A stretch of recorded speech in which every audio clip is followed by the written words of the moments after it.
We are starting with an entertainment story, and Baba Sadiq is saying that December in Ghana, the year of return policy, and then later on December in Ghana, all of that, it was just branding for the government. I mean, he was asked if there is something that the government has done for the creatives that, they should applaud. Well, Giovanni mentioned the year of return, the December in Ghana, and he says no.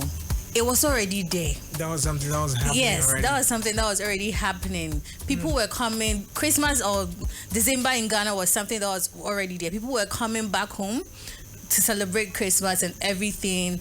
But I feel there's been much of an implication. They were having, and that's the reason why he said the parts that they played is just the branding, where they put a name to it, and then they said this is. So at least he admits that there's been some effort. Yeah, but he said initially it was supposed to be the year of return for those Africans and all of that, and that was supposed to be for their summer break. July, August, September, those times. But then it wasn't really working. Yeah. So they made it December in Ghana. So it was more like a brand. But then I didn't know what that. But I know be able so they didn't really do anything change Naibia. But you see, I mean, yes, December in Ghana just typically highlighting it and making noise about it. You see, they did bear any fruits. Oh, it did. The point is that let's admit that yes, in December, Ghanaians were coming back home. Yes, Ghanaians will typically come back home in December to celebrate Christmas with the family and go back. But at least with year of return, with its branding and the policies and everything around it, the invitation was thrown to the whole world, especially looking at the Ghana celebrating a number of years since the first slaves were lifted from Ghana. That whole narrative around it, they sold it around that concept. Yeah. And that's how come it's become extremely big. Now it's not just about Ghanaians coming back home, but you have everyone else wanting to be in Ghana. Wanting to experience life in Ghana. December in Ghana was there, but the rebranding, the repositioning, just as people have called for their free senior high school policy to be reviewed. Same way, something could be in existence. We feel like, let's review it, let's make it better. And that's how Made in Ghana, as in December in Ghana, has now evolved into, because initially there was Panafest. And he mentioned that, yeah. And we're still bringing in some of these people. So I think we just need to admit that, yes, we did something, they came in, they top up, they've made it better. Okay. Simple. Yeah. Okay. So, at least they've done something good for the creatives, right? I mean, I've always said, you see, I mentioned it when I met Baumia, and I said it, December in Ghana has been good. But how are the creatives themselves really benefiting? It's not really benefiting them. Well, maybe they get booked for the artists like this. Maybe they get booked for more shows in December. Maybe. Which shows are those? When these foreigners and all these people come down to Ghana, which shows are we talking about? Someone else will organize shows, no? It's basically so the you creatives, guys have to organize the shows, or the government should organize another show for you guys. The creatives would have to take advantage of people coming in. Yeah. But then again, the government has to put. You see, don't just let them come in. Okay. When they are coming in, the ministry, the Creative Arts Agency, which has its own issues. If you are looking at the Ghana Tourism Authority, for instance, they put together plans. When these people are coming in, they have a list of events that are happening in the country. Okay. Which they share with them. You already plan? Not planned by them. Planned by private individuals and all that. So as we speak, I know the GTA has actually put out a form. So if you have an event coming up in December or November, you tell them. Okay. You share all the details with them. If they approve it as part of events for December, then it will be in a brochure which they will share with all the international agencies. So when people are coming in, they can say, oh, let me go here, let me go here, let me go there. So it happens, yeah. Okay, moving on to our next story. So Asamoah Gyan is trending this morning. Okay. And I'm sure a lot of people would say, oh, he's been trending because of the issue with, funny faces and things. But then this is not it. I mean, he tweeted on X that right now he's not affiliated to any political party. How? Yeah, so he released a statement. Asamoah Gyan? Yes. Oh, really? That he's not affiliated to any political party. He is committed to doing good for the youth when it comes to sports and all of that. So he released a statement, and then he made mention of some of the things that they would do for the youth when it comes to sport, talking about education, talking about training and all of that. So I mean, he has made his stance very clear. But I read in the comment section where people are saying, Hold on. as long as he tweeted this or posted on Facebook. he tweeted it on X. Wow. Yeah. Interesting. I think it's just a few minutes ago.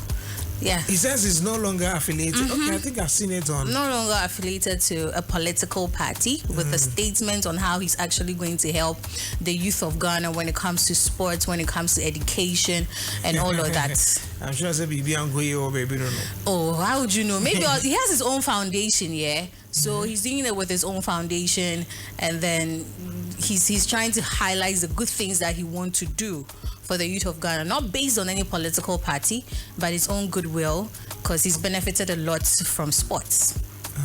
Yeah. Interesting.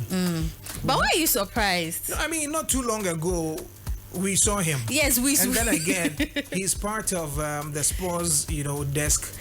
He didn't mention for if the NPP, he's no longer part of it, but he just said that whatever he's going to do is no longer affiliated. Is based on what he can. I mean, with the statements attached to it. I wish I could read. Okay. I mean, I've seen. I think it's quite a lengthy one. So, but he says, I haven't been fair to the youth and the people of Ghana. Henceforth, I am not affiliated to any political party. I'll continue with my humanitarian work and help the youth of Ghana in my own small way. Yeah. Nothing political. I wish all the political parties a peaceful election on the 7th of December. God bless our homeland, Ghana. Thank you. As part of the funny face has left. As part of.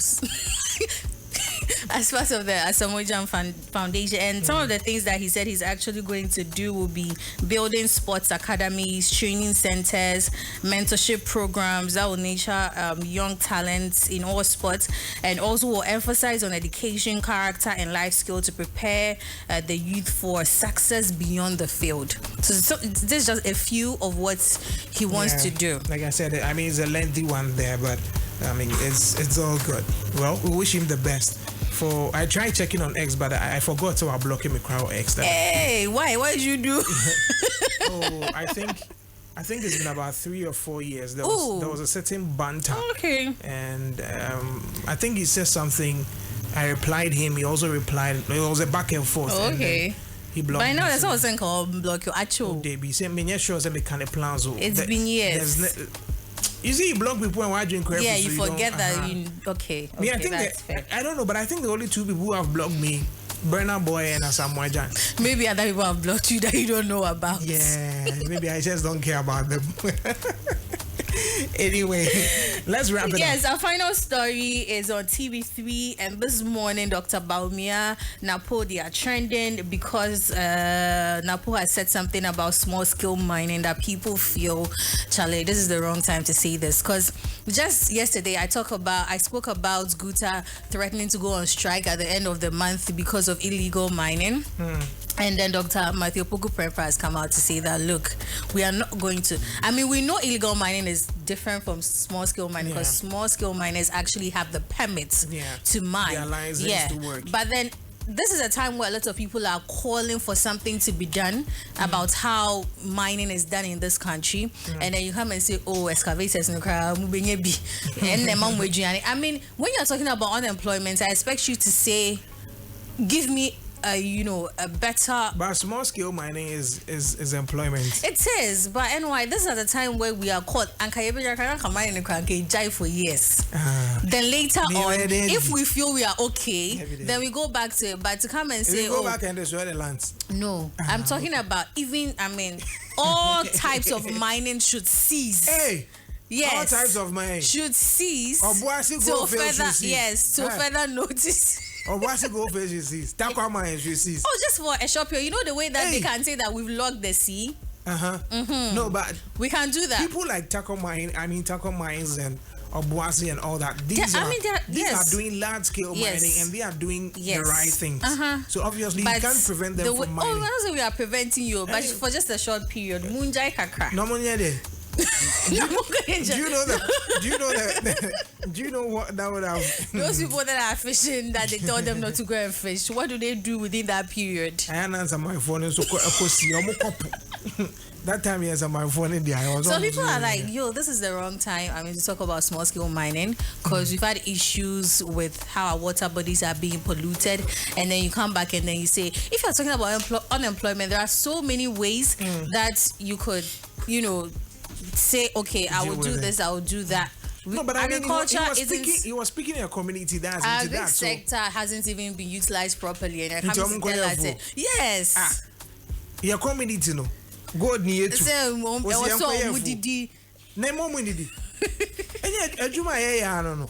not saying that he shouldn't say that, but at the time where people are calling for you see, some of these things to be stopped, people are not calling illegal mining. Yes, I get it. So if people are doing it right, there shouldn't be a problem. No, the timing is wrong. He's doing campaign. The timing is wrong. He's doing campaign. I say, what should I know? It's like has he seen what? Bye. Why is he saying bye-bye? Your time is up. No, it's like he's intentional. What, bro? So 4 minutes. Oh. Bye-bye. Anyway, thank you very much for bringing us the lecture. You're welcome. Be Jairo, I mean, so I know purpose and be a bunny, but I mean few. Bunny me. Me few. Bunny me. I won't mind you. And a purpose. Oh, you mind me? Yeah. Hey, okay. Purpose and be Yana, Nana Benya content. Yeah, mind me. Next person and I've been your content and no pay. Anyway, soccer bet is offering you a great opportunity to win even when you are losing with Soccer Chance. Now, when you bet on 10 matches or more, you could actually make some money even when you lose just one game. Soccer Bet says we're still going to reward you 3 times your stake. That's if you bet on 10 matches or more, and these games should be 1.30 odds or higher. Remember, these comes with terms and conditions, so terms and conditions do apply. Continue enjoying the best when it has to do